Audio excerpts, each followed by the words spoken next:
आद्यचान्ते च मध्ये च हरिः सर्वत्र गीयते। वेदानुद्धरते जगति वहते भूगोलमृदो बिभ्रते। दैत्यानादरयते बलिं छलयते क्षेत्रक्षयं कुर्वते।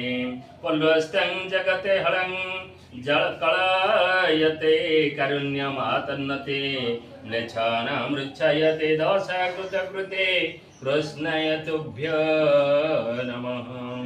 व्यासं वसिष्ठं प्रत्तरं सत्तः पौत्रं कल्मुषं पराशरात्मजं वन्दे सुगतातं तपोनिधिं।